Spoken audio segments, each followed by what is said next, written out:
We are looking tonight. My name is Rick Butts for the recording, and this is the upside down version of the 4-Hour Work Week. This is my copy, which has been handled. So Mexican Fisherman Stories in the 4-Hour Work Week on page 231. And I'm going to, this is the scripture for lazy people or for the highly leveraged. This is, brothers and sisters, we're going to turn to the book of Ferris. The book of Ferris, Timothy Ferris, and we're going to be reading tonight from Ferris, the chapter 231, chapter 13. Chapter 13 is called Beyond Repair. It is Beyond Repair, and the idea here, beyond repair, killing your job. Killing your job, and that's precisely what we're going to do, is kill our job. And it says 231, and I'm in the wrong chapter. So, brothers and sisters, forgive me, for all have sinned. All have sinned and fallen short of the glory of the 4-Hour Work Week. So now we'll turn to first a sacrament of the moment. Yes, vodka is a permissible beverage for youth streaming. The new chapter is many retirements. Many retirements. There's not many like M-A-N-Y, M-I-N-I. All right, here we go. An American businessman took a vacation to a small coastal, I can put the book here because I can make more eye contact with you. And you can have that experience that I'm actually with you right now, that I'm touching you, okay. An American businessman took a vacation in a small coastal Mexican village on doctor's orders. Unable to sleep after an urgent phone call from the office the first morning, he walked out to the pier to clear his head. That's how he was clear. A small boat with just one fisherman had docked, and inside the boat were several large yellowfin tuna. The American complimented the Mexican on the quality of the fish. "How long did it take you to catch them?" the American asked. "Only a little while," said the Mexican. That was horrible, wasn't it? How would it? Like, how can I do that in a "we don't need no stinking badges" kind of voice? This, you would think I could do a better Mexican fisherman imitation. So here we go. We'll try this again. "How long did it take you to catch them?" the American asked. "Only a little while," the Mexican replied in surprisingly unusual bad accent. "Why don't you stay out longer and catch more fish?" Sounds like an American businessman, doesn't it? If you caught a few in a little while, right? It's the law of the drug addict. If one is good, two is better.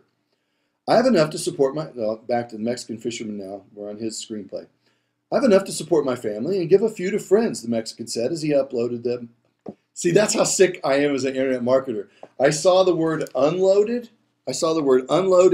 And my brain saw uploaded. Tragic. That's why I can't hang out with normal people during the day. The employee class. I got nothing to say to them. "I have enough to support my family," responding to why he didn't catch more fish. "I have enough to support my family and give a few to friends," the Mexican said as he unloaded them into a basket. "But what do you do with the rest of your time?" said the guilt-induced 7 Habits of Highly Effective People American businessman. The Mexican looked up and smiled. This is what I would do today. I'd say, "I sleep late, I fish a little, play with my children, take a siesta with my wife Julia, and stroll into the village each evening where I sip wine and play guitar with my amigos. I have a full and busy life, my brother."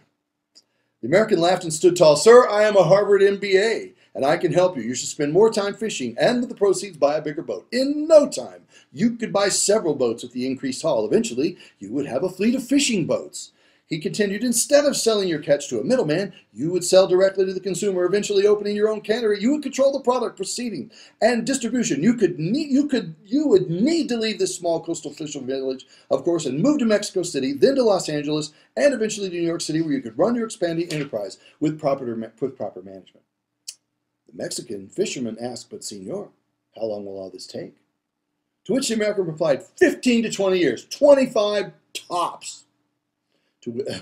"But what then, senor?" The American laughed and said, "Well, that's the best part. When the time is right, you would announce an IPO and sell your company stock to the public and become very rich. You would make millions." "Millions, senor? Then what?" "Then you would retire, Move to a small coastal fishing village where you would sleep late, fish a little, play with your kids, take a siesta with your wife, stroll into the village in the evening where you would sip wine and play your guitar with your amigos. Do you get it? Do you get it? Do you get it? I think it's the most significant mindset in the book. Is what in the world are we doing what we're doing for? And I know you're not supposed to end a sentence with the word for. Isn't that a preposition of some distant cousin of a preposition?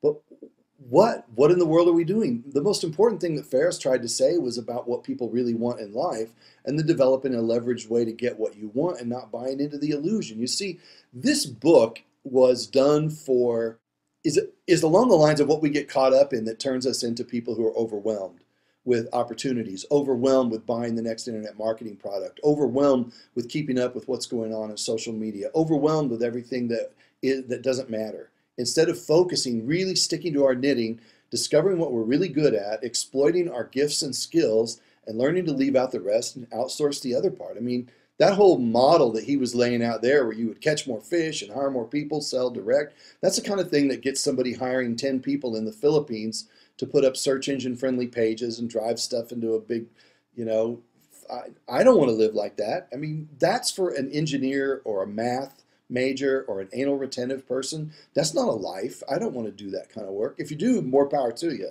What I'm talking about here is freedom and life. And that's what Tim Ferriss was talking about in the 4-Hour Work Week, which we talked about. Page 231, 4-Hour Work Week.